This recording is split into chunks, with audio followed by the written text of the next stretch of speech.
Hi there, Janet Fritz here for Galaxy Girl Creations. Welcome to my channel. Welcome to 31 Days of Cut Files with MK and Janet. This is my first time joining MK for this month-long series of working with cut files, and she has been doing this for a couple of years now and offering the kits of cut files for you to work with and play along with her. I don't know that she has kits available still. They went on sale in June, and so that she would have plenty of time to get them out to people. So there is a Facebook group for this. If you're not part of it, you should go and check it out because you'll get tons of inspiration on how to use not just these cut files, but you can interpret or take the skill set of using these cut files and apply them to using other cut files as well.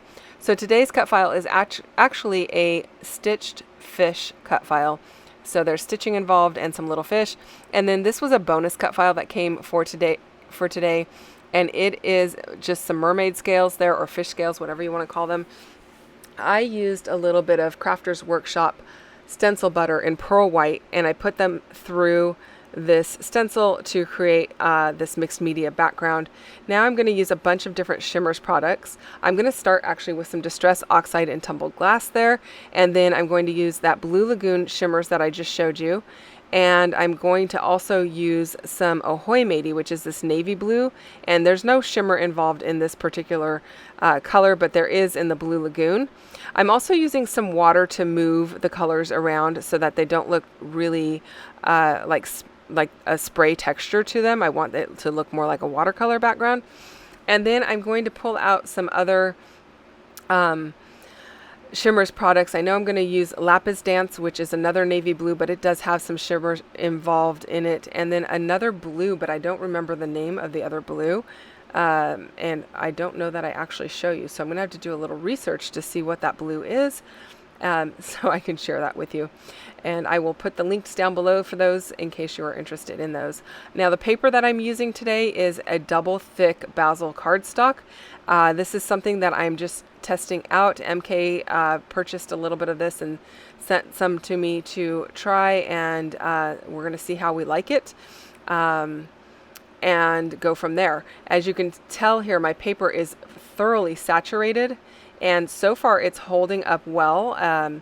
It doesn't allow for as much playtime in the beginning when you're first starting to put your paint on as, say, a Vicki Boutin foundation paper, and it's definitely not as thick as a Vicki Boutin foundation paper. But it is holding up really nicely in the fact that it's not pilling as I rub the paintbrush across it multiple times. And it is taking on a lot of water, you guys. And actually it dried pretty flat, so I'm pretty happy with that.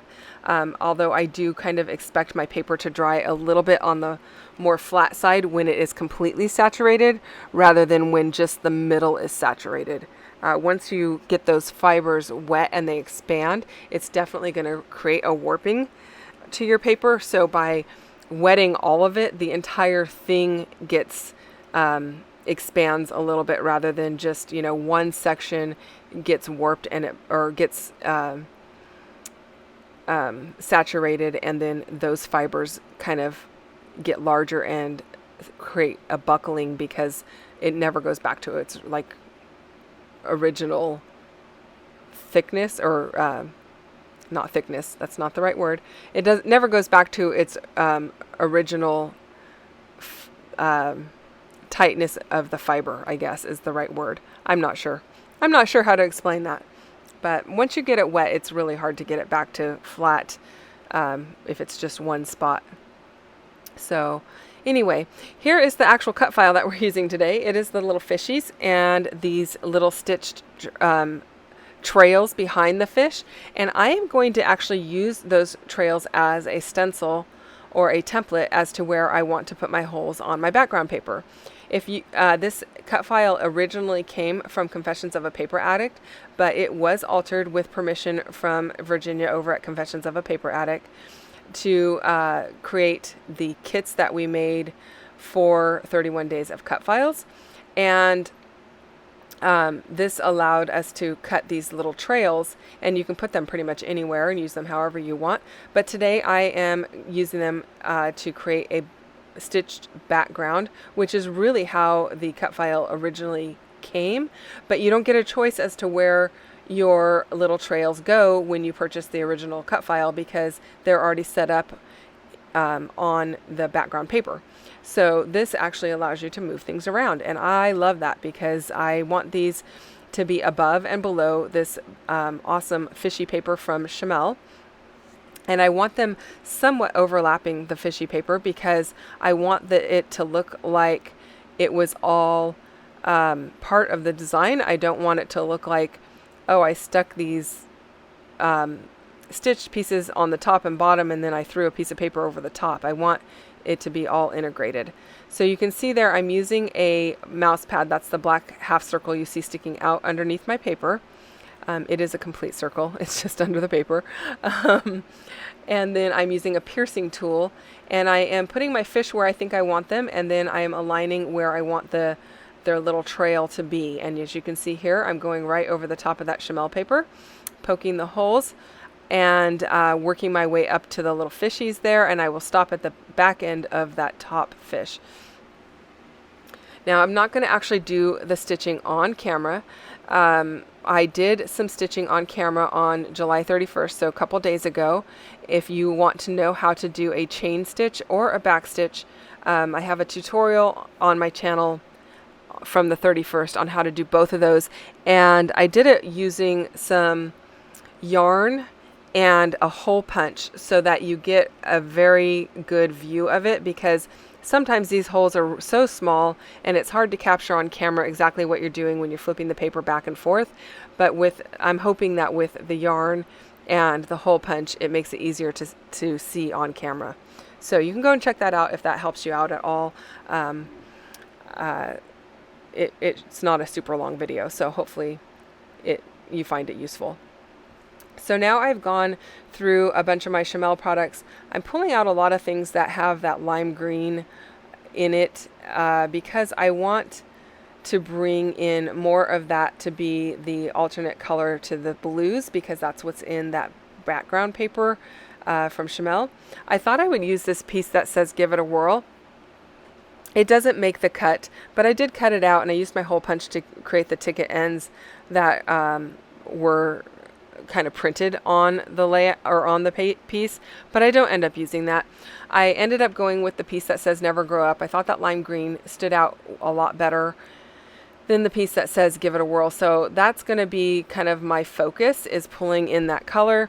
And I really like the tag that has the leaves that have the dark green and the lime green. And then I went back and found this chipboard piece that says "Fab" in this turquoise color, but it's the lime green around the outside, and it's from one of Shimmerz's really early collections. I don't even know which one at this point, but I thought that worked really well. And then I'm pulling out some more pieces from the Never Grow Up collection, which include these fish in a bowl and that little wooden piece that says "Discover." Those are both going to make it onto this layout. And then this camera, which is the same color of blues, this I believe is from, I want to say it's from Head in the Clouds. So completely different collection. That is one of the best things about Shimmerz's collections, other than that they're really beautiful collections, but they are really easy to intermingle from collection to collection. So that camera is a chipboard piece as well as the piece that says "Fab." So that's going to add a bit of dimension to my layout, which I think is fine. It also means that I don't mind popping these little fishies up onto some foam tape, because that's going to give them some added dimension, and it's going to make them lay really nicely over that chain stitch, because that chain stitch is a little bit more bulky than a back stitch. So in order to back my little fishies here, I am just putting a little glue all around the piece that I want to be encapsulated by that background color. I don't even know if that's the right word. Anyway, I am just putting some glue around it, and then I'm trimming with those little tiny scissors that I've got there, because those allow me to get in between the little fins and such. It's a little bit harder to do that with my Tim Holtz scissors, and so I'm just using these little tiny guys. And I apologize that I'm off screen to do this. There are a lot of different ways to back a cut file. This is just one of the ways. If you, like I said, if you're not part of the 31 Days of Cut Files group, you should check that out, because I believe MK is going to be doing lives here and there throughout the month, showing you different ways to use Cutfiles, maybe some ways to back Cutfiles, and you'll get lots of information and lots of inspiration as well. So even if you did not purchase this particular excuse me, kit of Cutfiles, you can apply those same techniques to other Cutfiles that you might have.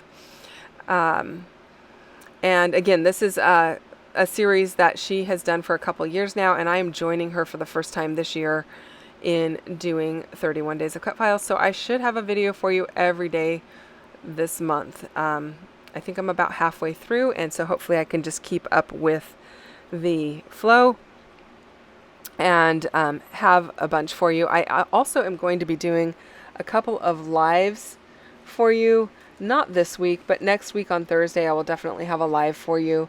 And so if you're over in that group, you should, or if you're in that group, you'll be able to tune in for that. So I don't have the time as of yet, but I will have a live for you. Okay, so here I'm going to go ahead and put some foam on the back of these little guys. I'm not going to make you sit through watching me put foam on every single one. This is just fun foam. It's from Walmart. It's actually not called fun foam. I don't know what it's called, but I think everybody calls it fun foam. But it is Walmart brand, or not Walmart brand, but it's Walmart's version of fun foam. So sticky on one side, then I use my adhesive, my liquid adhesive to adhere it on the other side, and then I just lay my acrylic block right over the top to kind of hold it down while it gets a little bit tacky and sets up on the background so that it doesn't pop right off. So these two photos are cut down to approximately 4 by 4. I backed them with a little bit of white paper so that they have a nice little trim around them, and I think that looks nice with the white stitching and the white torn edge of the fish paper. And they are just of the little girl that I take care of. These were done about 2 years ago.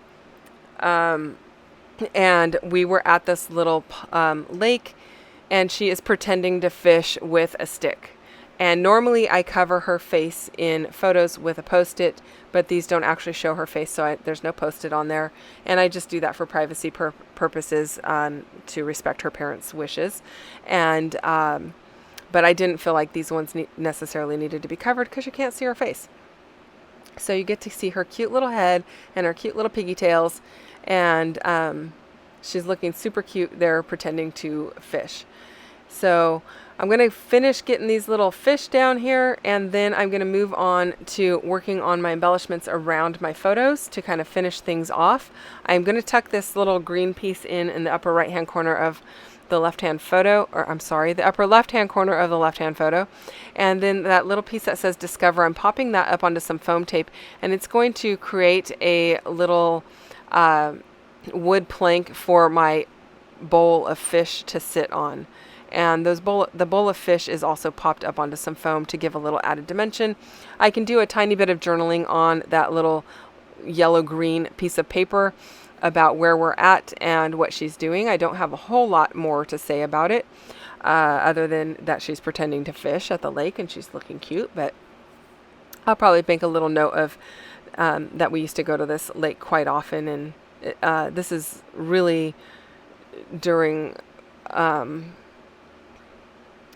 you know, pretty much during a lot of the lockdown stuff that California went through, and so or right after the lockdown. So there were just a few parks you could go to and walk around for a little bit of exercise, and then that was about it. There wasn't any other kids activities going on. There weren't like library story time or anything like that.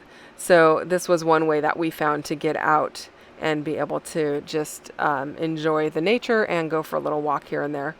I do have a little bit of this netting, which is actually not a netting. It came on a spool. It's about 2 inches wide, and I thought it looks a lot like fishnet, so I'm going to go ahead and tuck that in and pretend that it's fishnet. And I wanted a little bit extra, so I had to cut it lengthwise so that I had a little bit more to tuck in a few other places here. But I really like the added texture that it gives, and kind of makes it have a little bit of an earthy feel.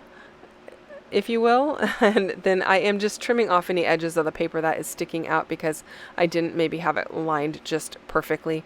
And you can see there that my background paper is pretty darn near flat, you guys. So so far this paper held up well, and I will be working with it a little bit more and letting you know how it holds up and what I think about it down the road.